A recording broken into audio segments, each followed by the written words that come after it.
বন্ধু, বিবাহের স্ত্রীর সাজ শুধু তার স্বামীর জন্য, স্ত্রীর সৌন্দর্য শুধু তার স্বামীর জন্য।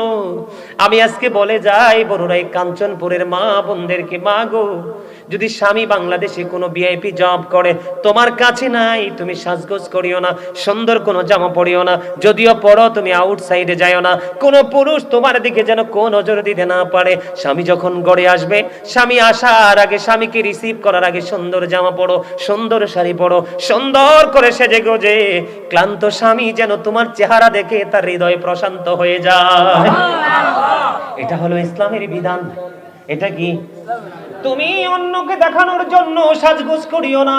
স্বামীটা বড় পরিশ্রম করে এসেছে, পুরো একটা মাস বেতন পেয়েছে, মাকে খুশি করবে, সন্তানকে খুশি করবে, ছোট্ট ভাই বোনকে খুশি করবে, বিবির জন্য রয়েছে স্পেশাল কোনো গিফট।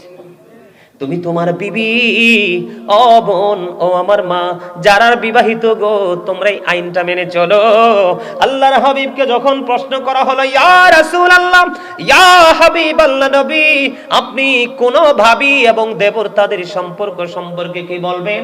আমার নবীজি জানিয়ে দিয়েছে, একটা নারী তার দেবরের সাথে দেখা হওয়ার চাইতে রে ওই নারীটার মৃত্যুটা অনেক বেটার। নাউজুবিল্লাহ বলেন। আমার জীবনে বন্ধু প্র্যাকটিক্যালি অনেক দেখেছি বন্ধু, স্বামী ছেড়ে দেবর নিয়ে অনেক ভাবি পাগল। দেবরের জন্য ইদানিং রিসেন্ট কয়েকটা ঘটনা ঘটেছে, দেবরের জন্য স্বামীকে হত্যা করেছে। নিশ্চয়ই সে, আমি বলবো বন্ধু, নিশ্চয়ই সে স্বামীকে ফাঁকি দিয়ে ওই মহিলা দেবরের সাথে শারীরিক মেলামেশা করেছে, তাদের ফিজিক্যাল সম্পর্ক হয়েছে, ঠিক কিনা বলেন? এই কারণে সেই তার দেবরের প্রতি আসক্ত হয়ে সে, অনেকেই দেখা যায় প্রেমিকার সাথে, প্রেমিকের সাথে আতাত করে, দেখছেন নি টিভি খুললে দেখবেন, প্রেমিকের সাথে আতাত করে তারা প্রাণের স্বামীকে হত্যা করে ফেলে। অথচ দা ওয়াইফস প্যারাডাইস। আমি আপনাদেরকে বলবো বন্ধুরে আমার, আল্লাহর হাবিব জানিয়ে দিয়েছে, স্বামীর পায়ের নিচে স্ত্রীর জান্নাত। The wife's paradise under the feet of the husband. স্বামীর পায়ের নিচেই। এখন যাইয়া আবার স্বামীর পায়ের নিচে কোদাল দিয়ে মাটি খনন করেন না। স্বামীর পায়ের নিচে স্ত্রীর জান্নাত, সেটার মিনিং হলো স্বামীর সন্তুষ্টিতে স্ত্রীর জান্নাত। কোন স্বামীর আগে যদি কোনো বিবি মারা যায় রে, ওই বিবির কবরের পাশে দাঁড়াইয়া যদি কোনো স্বামীর চোখ দিয়ে কয়েকটা ফোঁটা পানি ফালায়, আর যদি আল্লাহর দরবারে দুটো হাত তুলে বলে, মালিক, মালিক, আমার এই বিবিটা ছিল পৃথিবীর শ্রেষ্ঠ বিবি, আজকে আমাকে একা রেখে চলে গেছে, তোমার হাতে তুলে দিলাম, তা কি তুমি জান্নাত বরাদ্দ দাও? আমার নবীজি জানিয়ে দিয়েছে, ওই স্বামী যদি দোয়া করে স্ত্রীর জান্নাত বরাদ্দ হয়, তার সুখ কেউ কেড়ে নিতে পারে না।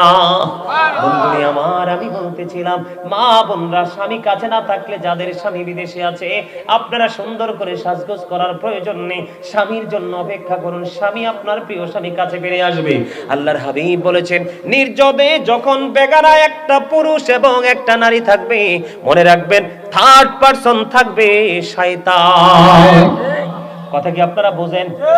শুধু বেগানা নারী পুরুষ না, কোন ফুটফুটে সুন্দর বালক যদি তোমার ঘরে আল্লাহ পাঠায়, আল্লাহ রাসূল জানিয়ে দিয়েছে, এই ফুটফুটে বালকটাকেও তুমি তোমার হেফাজতে রাখো, তোমার রেঞ্জের বাইরে যেতে দিও না। যদি রেঞ্জের বাইরে যায়, সেও বলৎকারের শিকার হতে পারে। এই জন্য বন্ধু, তোমাদের সম্পর্ক রাখতে হবে কার সাথে? পৃথিবীতে মেম্বার, চেয়ারম্যান, এসপি, ডিসি, যতই আপনার প্রয়োজন সবার সাথে প্রেম রাখেন, এর ফাঁকে আপনি প্রেম রাখবেন একজন হক্কানি আলেমের সাথে, ঠিক কিনা বলেন? তখন আপনি কোনোদিন আর পথভ্রষ্ট হবেন না, কোনোদিন বন্ধু আপনার লাইনচ্যুত হবে না, কোনোদিন কোনো অপরাধ আপনাকে হাতছানি দিয়ে ডেকেও আপনারে তার আওতায় নিতে পারবে না, ঠিক না বা ঠিক? আমার কথা কি আপনারা বুঝতে পারছেন? আপনারা যত বেশি জিনা ব্যভিচারে লিপ্ত হবেন, তত বেশি বন্ধু এই স্ট্রোক বৃদ্ধি পাবে। এই স্ট্রোক থেকে বাঁচতে হলে, এই নোংরা পন্থা থেকে আমাদেরকে বের হয়ে আসতে হবে। বাবা মা যারা আছেন, আপনাদেরকে আমি বিনীতভাবে অনুরোধ করব, মেয়ে যখন উপযুক্ত হয়, পড়তে চাইলে পড়ান, কিন্তু মেয়ে উপযুক্ত হইলে বিয়ে দিয়ে দেন, স্বামীকে নিয়ে এসে পড়াশোনা করবে। কথা ঠিক না বে ঠিক? ছেলে যখন বড় হয়ে যাবে, আপনি মনে করবেন আপনার ছেলেটা প্রাপ্তবয়স্ক হয়ে গেছে, আপনি ছেলেটাকে বন্ধু বিয়ে দিয়ে দেন। ছেলে বিয়ের পরেও পড়াশোনা করতে পারবে, গ্রাজুয়েশন করতে পারবে, ঠিক কিনা বলেন? কথা বলে না, আছে না নাই? এরকম আছে না আমাদের সমাজে? অনেক মেয়েরা ছেলেরা পড়াশোনা করে, আছে না? কথা বলেন, আসেনি? আপনারা করবেন তো এই কাজগুলো? আরো জোরে বলেন। এই জিনা ব্যভিচার থেকে বাঁচতে হলে আমাদেরকে এই প্রক্রিয়াগুলো কি করতে হবে? অবলম্বন করতে হবে। আমরা এগুলো কখনোই কি করব না, ছাড়বো না। মনে রাখবেন আমার কথা, বলেন আমার কথাগুলো আপনারা মনে রাখবেন। মনে রাখার দরকার আছে। আরো জোরে বলেন, মনে রাখবেন। সময় কয়টা হয়েছে রে? 11:30। দেখছেন নি? 10টা বাজার মনে হয় 5-7 মিনিট আগে উঠছি। সময় কিভাবে চলে গেছে। কিন্তু যখন আপনি পবিত্র কাজ ছাড়া অপবিত্র কাজ নিয়ে ব্যস্ত থাকবেন, দেখবেন আপনার সময় যাই না, ঠিক না? ঠিক। ভালো কাজ করবেন, যারা বিশেষ করে যারা নামাজি, এরা বলে আরে সময়টা কিভাবে চলে গেল, আমরা কি করতে পারলাম না, কাজটা শেষ করতে পারলাম না, আছে নাই? আর জোরে বলেন। এখন আপনারা কি এই কাজগুলো করবেন? সন্তানের দায়িত্ব যথাযথ পালন করবেন? সমাজে মেয়ে থাকুক বউ থাকুক তাদেরকে একটু খেয়াল রাখবেন। উপযুক্ত নিজের ছেলে হোক, ভাতিজা হোক, বাগিনা হোক, যাই হোক, সবার দিকে একটু নজর রাখবেন। সবার দিকে যখন নজর রাখবেন, এই নোংরা জায়গাটা থেকে আমরা সবাই কি থাকতে পারবো? হেফাজত থাকতে পারবো। হেফাজত রাখার মালিক কে? আল্লাহ। আল্লাহু খায়রুল মাকিরিন, শ্রেষ্ঠ কৌশলের মালিক কে? আল্লাহ। আপনি কোন ফায়াকুন, আল্লাহ বলতে দেরি হইতে দেরি নাই, ঠিক কিনা বলেন? আর জোরে। এবার আসেন বন্ধু, এবার আমি আপনাদেরকে বলে দিতে চাই, হুজুর অনেকে টেলিফোন করে বলেন, হুজুর আমি তো অন্যায় থেকে বেঁচে থাকতে চাই, অপরাধ থেকে আমি বেঁচে থাকতে চাই, কিন্তু বেঁচে থাকতে পারি না। এটার জন্য আমার একটা শক্ত একটা মেডিসিন লাগবে। কি লাগবে? শক্ত একটা মেডিসিন লাগবে। সূরা আনকাবুত খুলে দেখলাম, আল্লাহ বলেছেন ইন্না সলাতা তানহা আনিল ফাহশাই ওয়াল মুনকার। আল্লাহ রাব্বুল আলামিন জানিয়ে দিয়েছে তোমার জন্য শক্ত মেডিসিন হলো তুমি নামাজটাকে শক্ত করে ধরো। সুবহানাল্লাহ। ওমা, তো সুবহানাল্লাহ কয় না? আপনারা ক্লান্ত হয়ে পড়ছেন? আরো জোরে। ক্লান্ত হয়েছেন? ক্লান্ত হন নাই? বলেন, ওগো নবীজি কেমন করে বলো তোমায় দেখি, ওগো নবীজি কেমন করে বলো তোমায় দেখি। এই গজল আগে শুনছেন না? আরো কোন শুনছেন? কিছু লোকে বলছে যে শুনছে, এটা রাইট আছে, কিন্তু ম্যাক্সিমাম লোকেই শুনে নাই, কারণ এটা লেখকও আমি, এটা শুরু দিছি আমি, গাইছিও আমি। একটু গাইতাম আপনাদের থ্যাংক ইউ ভেরি মাচ, আলহামদুলিল্লাহ। আমি তো তোমাদের মতো ইয়াং ম্যানদেরকে দেখলে ওয়াজ করতে বেশি মজা পাই। আজকে বড়ুরা কাঞ্চনপুরের ইয়াং ম্যানরা কই? আলহামদুলিল্লাহ। আরো জোরে, আরো জোরে, আরে আরো জোরে। এতক্ষণে নইছে আশিকের মতো, অল প্রেজ ইজ টু আল্লাহ, সমস্ত প্রশংসা আরো জোরে। আর খুব অল্প সময় আমার কিতাব প্রকাশিত হচ্ছে, বের হচ্ছে এই মাসে, সম্ভবত লাস্টের দিকে বের হবে, না যদি না হয় ডিসেম্বরের ফার্স্ট উইকে আমার লেখা কিতাব প্রকাশ হচ্ছে ইনশাআল্লাহ। সকলে বলুন না আমিন। এটার মধ্যে আমার এই যাবৎকালে যতগুলো হাম নাত লিখেছি সবগুলো আছে, এবং আপনার এটাকে কিউআর কোড যুক্ত করা হবে। এটাকে আপনি কিউআর কোড কি করলে, প্রেস করলেই অটোমেটিক্যালি আপনার আমার এই সবগুলো চলে আসবে। অলরেডি আমার এই গজলগুলো আপনার রেকর্ড কমপ্লিট হয়ে গেছে, তো এর মধ্যে এই গজলটাও আছে। আমি গাইবো একটু, আপনারা পারলে আমার সাথে সুর দিবেন। আপনারা সবাই রাসূলকে ভালোবাসেন না? আল্লাহ কয় আমারে ভালোবাসলে লাভ হইতো না, আমার হাবিবের মাধ্যমে হইয়া আসো, তাইলে লাভ হইব। কি ওগো নবীজি কেমন করে বলো তোমায় দেখি, ওগো নবীজি কেমন করে বলো তোমায় দেখি। আছো তুমি ওই মদিনায়, আছো তুমি ওই মদিনায়, সঙ্গে নিয়ে দুই প্রেমিক সাথী, কেমন করে বলো তোমায় দেখি, বলেন ওগো নবীজি কেমন করে বলো তোমায় দেখি। দেখার আশা আমার মনে পুষে রেখেছি যতন করে, বলেন দেখার আশা আমার মনে পুষে রেখেছি আপন করে। পাই যদি গো নবী তোমার দিদার, শীতল হবে মোর দুটি আঁখি, কেমন করে বলো তোমায় দেখি, বলেন ওগো নবীজি কেমন করে বলো তোমায় দেখি। আজকে যদি এই সুর চট্টগ্রামে দিতাম, হাদিয়া লইতে লইতে বেহুশ হয়ে যেতাম। আপনাদেরকে আমি হাদিয়া দিতে বলছি না, আমার সাথে একটু সুর দেন, তখন আমি বুঝবো যে আপনারা আমাকে ভালোবাসতেছেন। আর আমাকে না বাসলেও আমার রাসূলের প্রেমটাকে ভালোবাসতেছেন, এটা আমি বুঝে নেব। কথাগুলো খুব চমৎকার না? কথা বলেন। নবীজিকে দেখতে কার না মনে চায়? চাই কি চায় না? অনেকগুলো আছে, এটাও পাবেন। আরেকটা গজল আছে, একটু গাইবো? আরে জোরে। এটাও আমার লেখা, আমার খুবই প্রিয় গজল এটা। আপনারা পারেন যদি আমার সাথে একটু সুর দিবেন, আমি ছাড়লেই আপনারা ধরে ফেলবেন। এই জন্য গভীর খেয়াল করে শুনতে হয়। আপনারা যখন আমি ছাড়লে যখন ধরবেন, তখন কিন্তু ওই মৌমাছি যখন মধু আহরণ করতে যায়, দেখবেন গুন গুন গুন গুন একটা শব্দ শোনা যায়। এটার মধ্যে কিন্তু কোনো ধরনের কোনো কি থাকে না, 19-20 থাকে না, এটা কিন্তু একবারে সমান থাকে। কথা বলেন, আছে না নাই? আমি গাই, আপনারা আমার সাথে একটু সুর দেন। হ্যাঁ। এই তো যে সুন্দর নূর নবীজি, নামটি মধুমাখা, তুমি ছাড়া শূন্য জীবন, আমি যে বড় একা। ঠিক না বে? ঠিক। আশিকের মনে রুহের খোরাক না এটা?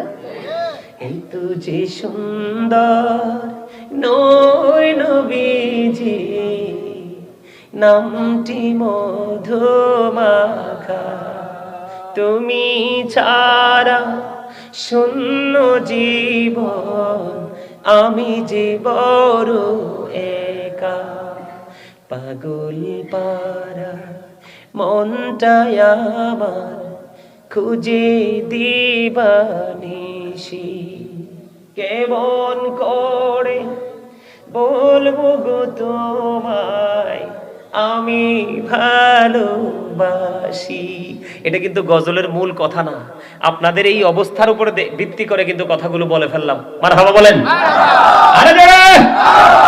প্রেমিকি ছিলেন হাবশির বেলাল, চেহারা তার কালো, হৃদয়ে জোড়ে ছিল গো রাসূল তোমার প্রেমের আলো।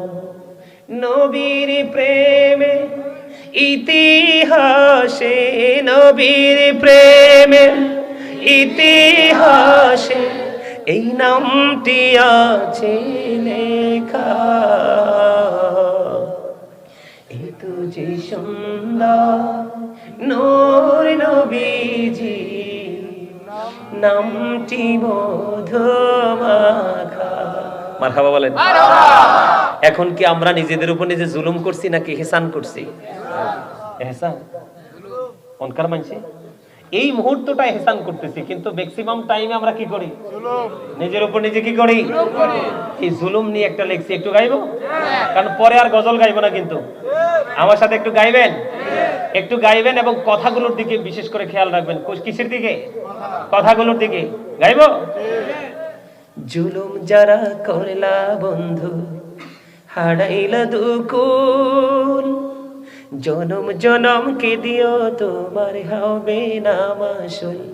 একবার ভেবে দেখো না তোমার কোথায় ঠিকানা, একবার ভেবে দেখো না তোমার কোথায় ঠিকানা। এখনো তো আছে সময়, এখনো তো আছে সময়, বুঝো তোমার ভুল। জনম জনম কেঁদেও তোমার হবে না মাসুল। বৃষ্টি যখন আসে বন্ধু শীতল মরুভূমি, তওবা করো ক্ষমা পাবে বলে গেলাম আমি।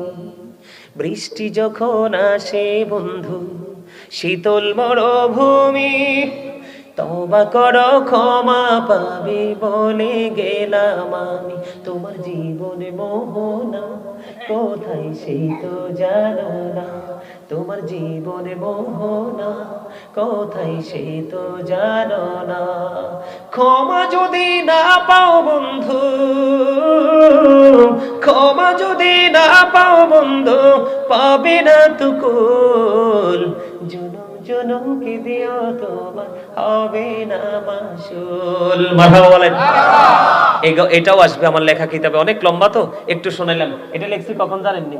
এটা লেখছি করোনার সময়, যখন দেখলাম বাড়ির মালিকরা ভাড়াটিয়ার সাথে অমানবিক আচরণ করতেছে। কাজ নাই, বেচারা খেয়ে বাঁচতে পারতেছে না, মালিক যায় বলে বেতন দাও, বাড়ি ভাড়া দাও। তখনই তাদের এই জুলুম দেখে তখনই গজলটা লিখেছিলাম। যদি কিতাব আসে কষ্ট করে একটা সংগ্রহ করে নেবেন, অনেক তথ্য পাবেন। অনেক দিনের স্বপ্ন ছিল একটা কিতাব লিখবো, আলহামদুলিল্লাহ বলেন। তবে প্রাথমিক তো বড় করে লিখছি না, ছোট্ট করেই লিখছি। আরেকটা গজল লিখছি, গাইবো? এটাও আপনার আমার বাস্তব জীবনের সাথে মিল আছে। আমার সাথে পারলে একটু সুর দিবেন, একটু একটু করে গাই, ভালো লাগে আপনাদের? যদি আলোচনা শুনতে চান পরে আমি আরো আলোচনা করব, যদিও আগামীকালকের প্রোগ্রামটা আমার অনেক দূরে, চট্টগ্রামে একদম লাস্ট সীমানায়। তারপরেও কিন্তু আমার মধ্যে কোনো বিচলিত মনোভাব নেই। এই কারণে আমি প্রতিদিন একটা প্রোগ্রাম করি, দুইটা আমি করি না। তার কারণ এটা বিজনেস নয়, এটা দুনিয়া আখেরাতের বাজারের একটা জায়গা। ভেরি সুইট, আমি মনে করি ভেরি সুইট মার্কেট। বুঝেন নাই? মার্কেটের বাংলা কি বাজার না? আরে কথা বলেন না কেন? শপিং মল না? এখানে বাজার করতে আসছি আমরা। প্রত্যেকটা মানুষ প্রতিদিন দুই ধরনের বাজার করতে হয়, একটা হলো শারীরিক আর একটা হলো আধ্যাত্মিক। একটা হলো দেহের খোরাক আর একটা হলো রুহের খোরাক। এখানে আশিকরা এসেছে রুহের খোরাকের জন্য, দেহের বাজারের জন্য নয়। দেহেও করে রুহ নিয়ে এসেছে বাজার করার জন্য। কথা বলেন না কেন? আরো জোরে।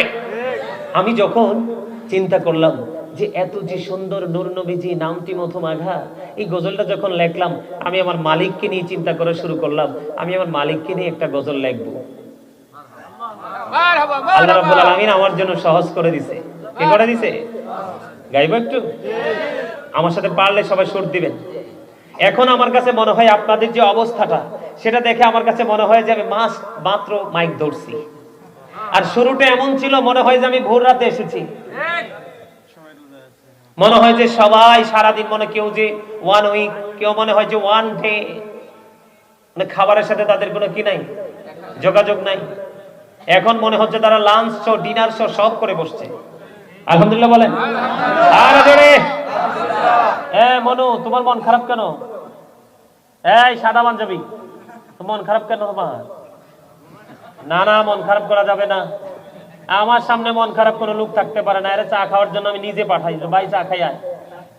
আমি মন খারাপ লোক, একদম সিরিয়াসলি বলছি, আমি মন খারাপ লোক দেখতে পারি না। কারণ মন খারাপ লোক বেশি দিন বাঁচে না তো। আর ফ্রি মানুষ দেখবেন তার শরীরে রোগ নাই, অসুখ বিসুখ নাই, কারণ সে সব শেয়ার করে দেয়। এখানে আর তার জমাট বাঁধে না। কথা কি বলেন? এখানে কি তার জমাট বাঁধে না? জমাট বাঁধলেই তো সমস্যা। লোড নেওয়া সম্ভব হয় না। হয় হয়। আমার এইদিকে একটা চাচা বইছে, এদিকে চাচা বইছে, কি যে বলবো, মনে হয় যে একদম রসের গোল্লা। আলহামদুলিল্লাহ বলেন না? আর জোরে, আর জোরে, আর জোরে।